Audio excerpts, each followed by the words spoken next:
ಸೊಂಟದ ಯಾವುದೇ ವ್ಯಾಯಾಮವನ್ನು ಮಾಡಿದ್ರು ಸ್ನೇಹಿತರೆ ನಿಮ್ಮ ವೆಯ್ಟ್ ಲಾಸ್ ಆಗುತ್ತೆ. ಇದನ್ನು ನೀವು ನೆನ್ಪಿಟ್ಕೋಬೇಕು. ನಮಸ್ಕಾರ ಪ್ರಿಯ ವೀಕ್ಷಕರೇ. ಸೊಂಟದ ನೋವು ತುಂಬ ಜನರನ್ನ ಕಾಡ್ತಾ ಇರುತ್ತೆ. ಈ ಸೊಂಟದ ನೋವಿಗೆ ಏನು ಮಾಡ್ಬೋದು ಅನ್ನೋರಿಗೆ ಈ ವಿಡಿಯೋಲಿ ತಿಳಿಸ್ಕೊಡೋದಕ್ಕೆ ಇಷ್ಟಪಡ್ತೀನಿ. ಹಾಗೆ ಬೇರೆ ಬೇರೆ ಥರದ ನೋವುಗಳು, ಬೇರೆ ಬೇರೆ ಥರದ ಸಮಸ್ಯೆಗಳು, ಅದಕ್ಕೂ ಕೂಡ ಪರಿಹಾರಗಳನ್ನ ಹೇಳೋ ಪ್ರಯತ್ನ ಮಾಡ್ತಿದ್ದೀನಿ ನನಗೆ ತಿಳಿದಿರೋ ಮಟ್ಟಿಗೆ. ನಿಮಗೆ ಏನಾದರೂ ಸಮಸ್ಯೆಗಳಿದ್ದರೆ ನೀವು ಕಾಮೆಂಟ್ಗಳಲ್ಲಿ ಹೇಳ್ಕೋಬೋದು. ಅದಕ್ಕೆ ಏನಾದರೂ ಪರಿಹಾರಗಳಿದ್ದರೆ ನನಗೆ ಎಷ್ಟು ತಿಳುವಳಿಕೆ ಇದೆ ಆ ತಿಳುವಳಿಕೆ ಮಟ್ಟಕ್ಕೆ, ಅಥವಾ ನಮ್ಮ ಗುರುಗಳು ಅಥವಾ ತಿಳಿದವರು ಅವರಿಂದ ತಿಳ್ಕೊಂಡು ಹೇಳುವಂಥ ಪ್ರಯತ್ನ ಅದನ್ನು ಕೂಡ ಮಾಡ್ತೀನಿ.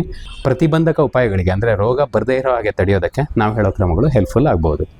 ಬನ್ನಿ ನೋಡೋಣ ಸೊಂಟದ ನೋವಿಗೆ ನೀವೇನು ಮಾಡ್ಬೋದು ಅನ್ನೋದನ್ನು. ಸ್ನೇಹಿತರೆ, ಮೊದಲನೇದಾಗಿ ನೀವು ಮಾಡಬೇಕಾದಂಥ ಕೆಲಸ ಅಂದರೆ ಚೆನ್ನಾಗಿ ಬಾಗಬೇಕಾಗತ್ತೆ ಹಿಂದಕ್ಕೆ ಮತ್ತು ಮುಂದಕ್ಕೆ. ಪೂರ್ತಿಯಾಗಿ ಬಾಗೋದಕ್ಕೆ ಸಾಧ್ಯ ಆಗದೆ ಹೋದರೂ ಕೂಡ ಎಷ್ಟು ಸಾಧ್ಯ ಆಗುತ್ತೋ ಅಷ್ಟು ಅವರವರ ಕೆಪಾಸಿಟಿಗೆ, ಅವರವರ ಮಟ್ಟಕ್ಕೆ ಪ್ರತಿಯೊಬ್ಬರು ಪ್ರಯತ್ನ ಮಾಡಬೇಕಾಗತ್ತೆ. ಹಾಗಂದ್ರೆ ತುಂಬ ನೋವಿರುವಾಗ ತೀರಾ ಎಕ್ಸಸೈಸ್ಗಳನ್ನು ಮಾಡೋದಕ್ಕೂ ಆಗೋದಿಲ್ಲ, ಶ್ರಮ ಪಡೋದಕ್ಕೂ ಸಾಧ್ಯನೇ ಇಲ್ಲ. ಹಾಗಂತ ಲೈಟಾಗಿ ಪೇನ್ ಇರುವಾಗ ಅದನ್ನು ಕಡಿಮೆ ಮಾಡ್ಕೊಳ್ಳೋದಕ್ಕೆ, ಒಂದಷ್ಟು ಭಾಗಗಳನ್ನು ಆ್ಯಕ್ಟಿವೇಟ್ ಮಾಡ್ಕೊಳ್ಳೋದಕ್ಕೆ ಯೋಗ ಮತ್ತು ಯೋಗಿಕ ವ್ಯಾಯಾಮಗಳಿಂದ ಪ್ರಯೋಜನ ಪಡೆಯೋದು ಸಾಧ್ಯ ಇದೆ. ಆ ಥರದ ವಿಧಾನಗಳನ್ನೇ ನಾನು ಹೇಳ್ತಿದ್ದೀನಿ. ಕಾಲುಗಳನ್ನ ಈ ಥರ ಅಗಲ ಮಾಡ್ತೀರಾ. ಎಷ್ಟು ಸಾಧ್ಯ ಆಗತ್ತೋ ಅಷ್ಟು ಅಗಲ ಮಾಡೋದಕ್ಕೆ ಟ್ರೈ ಮಾಡ್ತೀರಾ. ವೈಡಾಗಿ ಮಾಡೋದು, ಈ ಥರ ವೈಡನಿಂಗು, ವೈಡಾಗಿ ಮಾಡಿ ನಿಂತ್ಕೊಳ್ಳುವಂಥ ಪ್ರಯತ್ನ. ಇದು ಪೆಲ್ವಿಕ್ ಜಾಯಿಂಟನ್ನು ಚೆನ್ನಾಗಿ ಸ್ಟ್ರೆಚ್ ಮಾಡುತ್ತೆ, ವಿಸ್ತಾರವನ್ನು ಕೊಡುತ್ತೆ. ಪೆಲ್ವಿಸ್ ಮತ್ತು ಸೊಂಟದ ಭಾಗದಲ್ಲಿ ವಿಪರೀತ ಒತ್ತಡವನ್ನು ಕ್ರಿಯೇಟ್ ಮಾಡುತ್ತೆ. ಇದೇ ಥರ ಅಂದರೆ ಎಷ್ಟು ಸಾಧ್ಯ ಆಗುತ್ತೋ ಅಷ್ಟು ಅಗಲ ಮಾಡಿಕೊಂಡು ನಿಂತ್ಕೊಳ್ಳೋದಕ್ಕೆ ಟ್ರೈ ಮಾಡಿ.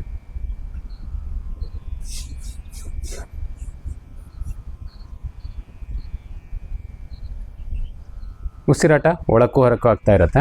ಉಸಿರಾಟವನ್ನು ಗಮನಿಸೋದಕ್ಕೆ ಪ್ರಯತ್ನ ಪಡಿ. ಇದೇ ಥರ ಎಕ್ಸಾಕ್ಟಾಗಿ ಸ್ಟ್ರೆಚ್ ಮಾಡ್ತೀನಿ ಅಂತ ಹೋಗಬೇಡಿ. ನಿಮ್ಮ ಕೆಪಾಸಿಟಿ, ಸಮಯ, ಸಂದರ್ಭ ಅದೇನು ಅಂತ ನೋಡ್ಕೊಳ್ಳಿ.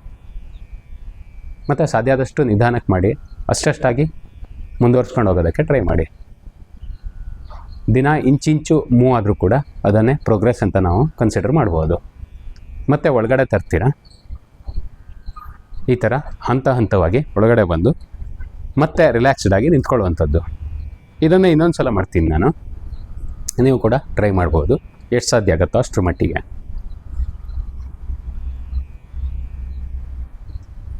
ಇದೇ ಥರ ಕೆಳಗಡೆ ಕೂತ್ಕೊಳ್ಳೋರು ಇದ್ದಾರೆ. ನಾನು ಕೂಡ ಏನಷ್ಟೊಂದು ಎಕ್ಸ್ಪರ್ಟ್ ಅಲ್ಲ.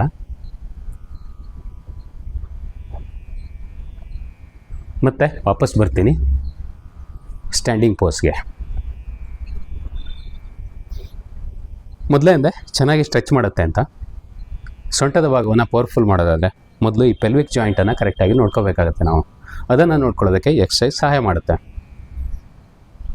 ನೆಕ್ಸ್ಟ್ ಮಾಡುವಂಥದ್ದು ಅಂದರೆ ಎರಡು ವಿಶೇಷ ಆಸನಗಳ ಒಂದು ಕಾಂಬಿನೇಷನ್ ಇರುತ್ತೆ. ಸೂರ್ಯ ನಮಸ್ಕಾರದಲ್ಲಿ 2 ಆಸನಗಳು ಬರ್ತವೆ. ಪಾದಗಳನ್ನು ಸಾಧ್ಯ ಆದಷ್ಟು ಹತ್ತಿರಕ್ಕೆ ತರೋದು, ಉಸಿರನ್ನು ಒಳಗಡೆ ಹಾಕ್ಕೊಳ್ತಾ ಹಿಂದ್ಗಡೆ ಬಾಗುವಂಥ ಪ್ರಯತ್ನ. ಎಷ್ಟು ಸಾಧ್ಯ ಆಗುತ್ತೋ ಅಷ್ಟು ಹಿಂದ್ಗಡೆ ನೋಡ್ತೀರಾ, ಹಿಂದ್ಗಡೆ ಬಾಗ್ತೀರಾ.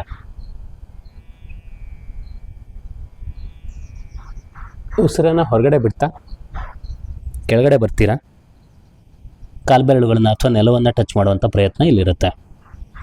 ಮಂಡಿ ನೇರವಾಗಿ ಇರಬೇಕು. ಉಸಿರು ಹೊರಗಡೆ, ಮತ್ತು ಕೈ ಮೇಲಕ್ಕೆ, ಉಸಿರು ಒಳಕ್ಕೆ, ಕೈ ಕೆಳಕ್ಕೆ, ಉಸಿರು ಹೊರಕ್ಕೆ.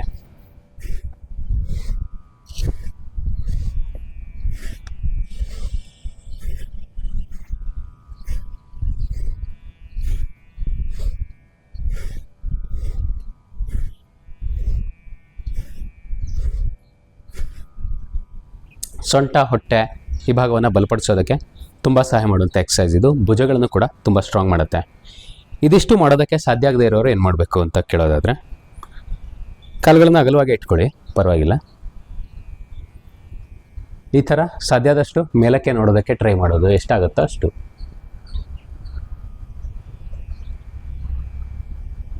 ಆಮೇಲೆ ಕೆಳಗಡೆ ಇಷ್ಟೇ 90 ಡಿಗ್ರಿ.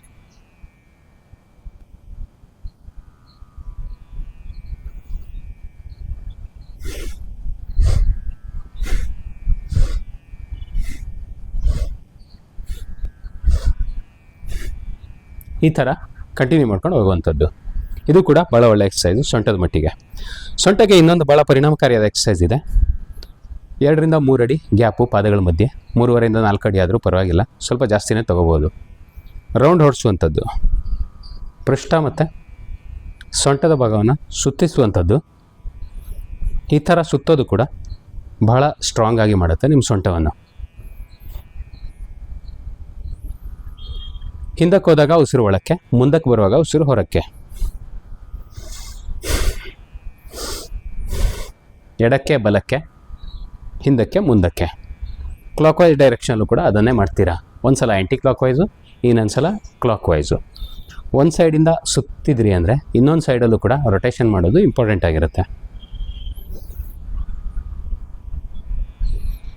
ಈ ಥರ ರೊಟೇಷನ್ನು. ಸೊ ಈ ಎಲ್ಲ ಎಕ್ಸಸೈಸ್ಗಳನ್ನ 5 ರಿಂದ 10 ಸಲ ಮಾಡೋದಕ್ಕೆ ಟ್ರೈ ಮಾಡಬೇಕು ಇನಿಷಿಯಲಿ. ಆಮೇಲೆ ಆ ನಂಬರ್ ಆಫ್ ಟೈಮ್ಸನ್ನು ಜಾಸ್ತಿ ಮಾಡ್ತಾ ಹೋಗಬೇಕು. ಎಷ್ಟು ಸಲ ಆಗುತ್ತೋ ಅಷ್ಟು ಹೆಚ್ಚನ್ನು ಮಾಡ್ತಾ ಹೋದಾಗ ನಿಮ್ಮ ಆರೋಗ್ಯ ಸುಧಾರಿಸೋದಕ್ಕೆ ಶುರು ಆಗುತ್ತೆ. ಸೊಂಟದ ನೋವೇನಾದರೂ ಇದ್ದರೆ ಕಂಟ್ರೋಲಿಗೆ ಬರೋದಕ್ಕೆ ಶುರು ಆಗುತ್ತೆ. ನಿಮಗೆ ಕಂಟ್ರೋಲ್ ಸಿಗುತ್ತೆ ದೇಹದ ಮೇಲೆ. ನಿಮ್ಮ ಮಾತನ್ನು ಕೇಳೋ ಥರ ಮಾಡ್ಬೋದು. ಹಾಗಂತ ನಿಮ್ಮ ಗ್ಯಾಸ್ಟ್ರಿಕ್ ಲೆವೆಲ್ ಯಾವ ಥರ ಇದೆ, ಆಹಾರ ವಿಹಾರಗಳು ಯಾವ ಥರ ಇದ್ದಾವೆ, ಲೈಫ್ ಸ್ಟೈಲ್ ಹೆಂಗಿದೆ, ಅದು ಕೂಡ ಇಂಪಾರ್ಟೆಂಟ್ ಆಗುತ್ತೆ. ಸೊ ಒಳ್ಳೆ ಲೈಫ್ ಸ್ಟೈಲನ್ನು ಮೇಂಟೈನ್ ಮಾಡಿ, ಯಾವುದೇ ದುರಭ್ಯಾಸಗಳು ಬೇಡ. ಸಾತ್ವಿಕ ಆಹಾರವನ್ನು ಸೇವಿಸಿದರೆ ತುಂಬ ಇಂಪ್ರೂವ್ಮೆಂಟನ್ನು ನಿಮ್ಮ ಆರೋಗ್ಯದಲ್ಲಿ ಕಾಣೋದಕ್ಕೆ ಸಾಧ್ಯ ಇದೆ. ಆಯಿತು, ಸೊಂಟದ ನೋವಿಗೆ ಇನ್ನೇನು ಮಾಡ್ಬೋದು ಅಂತ ನೀವು ಕೇಳೋದಾದರೆ,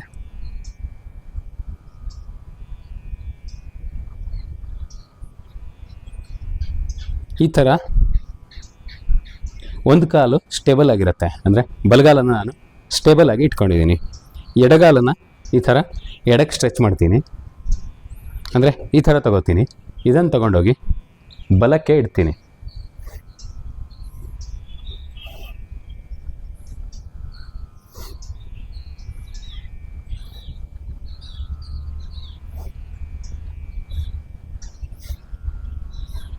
ಇಲ್ಲಿ ನಾನು ಎಡಕ್ಕೆ ಹೋಗ್ತಾ ಉಸಿರನ್ನು ಒಳಗಡೆ ಎಳ್ಕೊತೀನಿ, ಬಲಕ್ಕೆ ಹೋಗ್ತಾ ಉಸಿರನ್ನು ಹೊರಗಡೆ ಬಿಡ್ತೀನಿ. ಈ ಥರ ಕ್ರಾಸ್ ಆಗಿ ಕಾಲುಗಳನ್ನು ತಗೊಳ್ಳುವಂಥದ್ದು.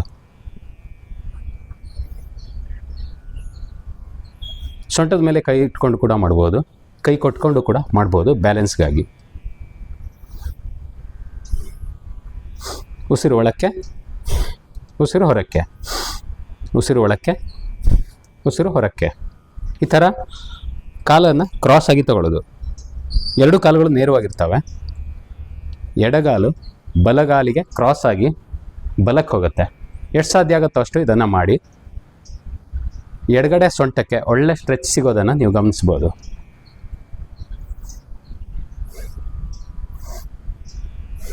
ಇದೇ ಥರ ಸ್ನೇಹಿತರೆ, ಬಲಗಾಲನ್ನು ಎಡ ಗಾಲಿಗೆ ಕ್ರಾಸ್ ಆಗಿ ತೊಗೊಂಡೋಗ್ತೀರಾ.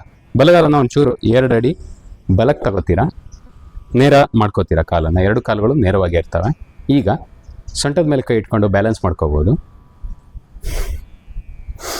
ಉಸಿರು ಒಳಕ್ಕೆ, ಬಲಗಾಲು ಬಲಕ್ಕೆ, ಎಡಗಾಲು ಸ್ಟ್ರೇಟ್ ಇದ್ದಲ್ಲೇ ಇರುತ್ತೆ. ಅಕ್ರಾಸ್ ತಗೊಳ್ಳೋದು, ಉಸಿರನ್ನು ಹೊರಗಡೆ ಬಿಡೋದು, ಉಸಿರನ್ನು ಒಳಗಡೆ ಎಳ್ಕೊಳ್ಳೋದು, ಉಸಿರನ್ನು ಹೊರಗಡೆ ಬಿಡೋದು. ಈ ಥರ ಕ್ರಾಸ್ ಆಗಿ ತಗೊಳ್ಳೋದು ಸೊಂಟ ಚೆನ್ನಾಗಿ ಸ್ಟ್ರೆಚ್ ಆಗೋ ಹಾಗೆ ಮಾಡುತ್ತೆ. ತೊಡೆಗಳಿಗೂ ಕೂಡ ತುಂಬ ಒತ್ತಡವನ್ನು ಹೇರುತ್ತೆ. ಇದೇ ಥರ ಮಾಡ್ತಾ ಹೋಗಿ.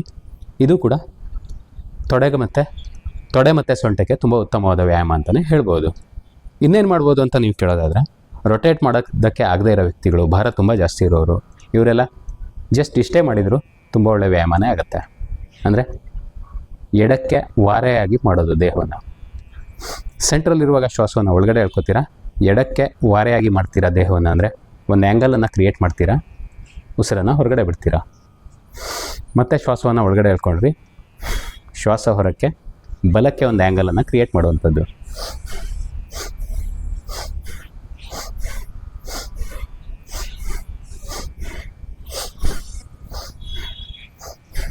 ಪಾದಗಳ ಮಧ್ಯೆ ಆ್ಯಸ್ ಯೂಶ್ವಲ್ 2 ರಿಂದ 2.5 ಅಡಿ ಅಥವಾ 3 ಅಡಿ ಗ್ಯಾಪ್ ಇರುತ್ತೆ. ಇದನ್ನು ಕೂಡ ಮಾಡ್ಬೋದು. ತುಂಬ ಈಸಿ ಎಕ್ಸಸೈಸು, ಯಾವುದೇ ಕಷ್ಟ ಇಲ್ಲ. ಈ ಎಕ್ಸಸೈಸ್ಗಳು ನಿಮ್ಮ ಸೊಂಟದ ನೋವನ್ನು ಕಡಿಮೆ ಮಾಡೋದ್ರ ಜೊತೆಗೆ ಸೊಂಟದ ಸುತ್ತ ಇರುವ ಸೊಂಟ ಮತ್ತು ತೊಡೆಗಳಲ್ಲಿರೋ ಕೊಬ್ಬನ್ನು ಕರಗಿಸೋದಕ್ಕೆ ಕೂಡ ಸಹಾಯ ಮಾಡ್ತವೆ. ಅಂದರೆ ಸೊಂಟದ ಯಾವುದೇ ವ್ಯಾಯಾಮವನ್ನು ಮಾಡಿದರೂ ಸ್ನೇಹಿತರೆ ನಿಮ್ಮ ವೆಯ್ಟ್ ಲಾಸ್ ಆಗುತ್ತೆ. ಇದನ್ನು ನೀವು ನೆನ್ಪಿಟ್ಕೋಬೇಕು.